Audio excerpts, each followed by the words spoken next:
Okay, let's dive into this. When most people hear the phrase British folk music, they instantly picture, I don't know, dusty old songs being strummed in some quiet, sleepy country pub, right? Like these static relics of a totally bygone era. Well, actually, scratch that. You'd be entirely wrong. What we're really looking at today on this explainer is an epic survival story. We're going to see how a musical genre repeatedly stared down total cultural extinction and constantly mutated simply because it absolutely had to in order to stay alive. And it raises a pretty wild question. How exactly does a 17th century rural ballad mutate into the booming electric soundtrack of a 1970s rock arena? It's crazy to think about. As we'll see, British folk music was essentially the ultimate underdog. It was this indigenous art form that had to face down massive world-altering threats. First the Industrial Revolution, and later the complete cultural invasion of American pop and rock and roll. And to survive, it had to evolve. When we map this all out, you'll realize it isn't just one continuous, unbroken line. It actually happens in these massive, punctuated shifts. Look at this. We've got the first folk revival happening in the 1890s, then the second revival in the post-war 1950s, the explosive emergence of folk rock at the tail end of the 60s, all the way up to the new folk movement in the 2000s. In every single one of these eras, the music faced a massive threat, practically died out, and then experienced a dramatic rebirth. Which takes us right to that very first major threat. Section 1. The vanishing rural tradition and the threat of industrialization. So, by the 19th century, the Industrial Revolution was rapidly transforming British society. People were leaving the agrarian fields by the thousands and flooding into these smoggy urban factories. And naturally, the themes of popular music began to shift, moving away from rural life to focus on industrial work songs. This massive social upheaval actually sparked an absolute panic among the middle classes. They suddenly realized that the ancient oral traditions of rural English culture were disappearing forever. They desperately needed a way to preserve their national identity before it vanished entirely into the smog. And ironically, it actually took a German expatriate musicologist, a guy named Karl Engel, to really light a fire under the British. Back in 1879, he provocatively pointed out that it was rather singular that England should not possess any printed collection of its national songs. I mean, he was basically pointing out that almost every other European nation already did this. So he challenged English musicians to get out there, go into the rural districts, and actually listen to the villagers. This direct challenge is really what catalyzed the first English folk revival. But the immediate result was, well, heavily filtered. The first folk revival, which was led by figures like Cecil Sharp, did scour the countryside to collect songs. But as modern historians are quick to point out, they had a highly romanticized, very conservative view of rural life. They actively ignored the industrial and urban music that was happening right in front of them, and they even edited out the bawdy lyrics just to make the songs suitable for polite drawing rooms and schools. Meanwhile, the actual working class reality was gritty, it was urban, and it was industrial. The early revivalists largely chose to ignore that reality in their quest to build a polite, national, pastoral school of music. But as you might guess, that polite, pastoral music just wouldn't survive the 20th century. Section 2. The American cultural invasion and the threat of rock and roll. Let's fast forward to the years following World War II. With new media like the phonograph and sound films, American music began to absolutely dominate British popular culture. Traditional British music was suffering a really sharp decline. So the crucial question here is, how on earth do you compete with American rock and roll? You've got teenagers suddenly obsessing over the blues, jazz, and the massive 1950s British skiffle craze that Lonnie Donegan was leading. American culture was a total Goliath, and British roots music was completely on the ropes. The critic George Melly hit the nail on the head when he noted that early British pop looked to an America that was largely imaginary. It represented the present.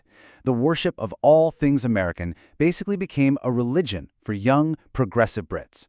And honestly, it's pretty funny. Many of the future British folk legends actually started out buying Elvis Presley records or trying to mimic American blues artists simply because there were practically no cool British equivalents at the time. And that brings us to the fierce counter-reaction. Section 3. The Second Folk Revival and the Urban and Industrial Response. So, to survive this American invasion, the champions of British folk realized they had to completely flip the script. They moved away from Cecil Sharp's conservative rural school-taught revival. Instead, in the 1950s, spearheaded by figures like Ewan MacColl and A.L. Lloyd, the movement totally rejected that romantic rural ideal. They embrace socialist politics and focus squarely on the urban, industrial working class. We're talking gritty sea shanties and trade union songs. They evolved the music to actually mean something to the modern urban Brit, offering a true native alternative to American pop culture. And you know what? The strategy worked remarkably well. By the mid-1960s, over 300 folk clubs had sprung up across Britain. The music evolved this way because it desperately needed a physical home to survive against the sheer radio dominance of pop. 300 is an astounding number because it represents a newly created, highly democratic, participatory space. These clubs, mostly in urban areas, provided a vital circuit where acoustic performers could actually sustain a living playing to committed audiences. They shared their repertoires, sang in their own local accents, and created a thriving subculture that normalized British roots music for a whole new generation. But as we know, acoustic guitars can only get so loud. Section 4. British folk goes electric and the shock of 1969. Right before the full electric explosion, there's this fascinating transitional mutation known as folk baroque. This was a really distinctive form of fingerstyle guitar playing, pioneered by brilliant musicians like Davy Graham, Martin Carthy, and Bert Jansch. They started fusing elements of American blues and jazz directly with traditional British folk, which hugely elevated the musicianship. But this acoustic progression was really just setting the stage for what was about to happen next. It's so fascinating how this chain reaction played out back and forth across the Atlantic. In 1964, the British band The Animals released a rock version of the traditional song House of the Rising Sun. This deeply influenced Bob Dylan over in America, prompting him to famously go electric. Dylan's shift then influenced American bands like the Byrds to create American folk rock. And then, that sound echoed right back to Britain, forcing English folk musicians to completely rethink how they played their own ancient traditions. The result of all this cross-pollination was a completely new subgenre, electric folk or British folk rock. This wasn't just about writing new songs in a folk style, no. This was playing indigenous, traditional English songs and tunes, but doing it using the format and the instruments of a rock band. I mean, they were literally taking ancient ballads and putting them through Marshall amplifiers. The absolute definitive turning point here was the band Fairport Convention and their monumental 1969 album, Legion Leaf. The actual anatomy of this hybrid is just amazing to look at. Think about it. You take these ancient modal melodies and traditional child ballads, but instead of polite acoustic strumming, you drop in heavy rock backbeats on a drum kit. Then you add this driving electric bass guitar foundation, and you top the whole thing off with fiercely amplified fiddles and electric guitars. Bands like Steeleye Span and Pentangle used this exact formula to build a massive bridge between the old myths of the British Isles and the dynamic, raw power of 1970s rock music. Section 5. Punk, indie, and new folk, the never-ending mutation. And the thing is, whenever the genre's popularity began to wane, it instinctively mutated again to find a new audience. When electric folk declined in the mainstream by the late 70s, it just shifted. In the 1980s, we see the rise of folk punk, with acts like the Pogues injecting traditional forms with this raw political punk energy.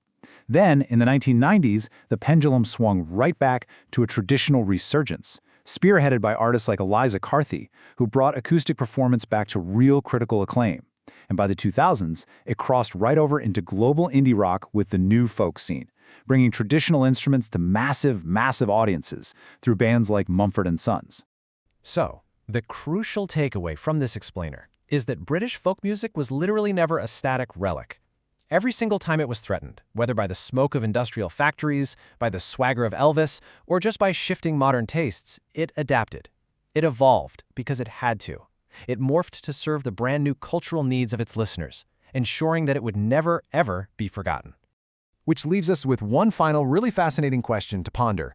We've seen how industrialization and electricity totally transformed the music. Today, as digital culture and the internet just continue to erase global borders, what will the next mutation of British folk sound like? The only thing we know for sure is that the music will absolutely refuse to die.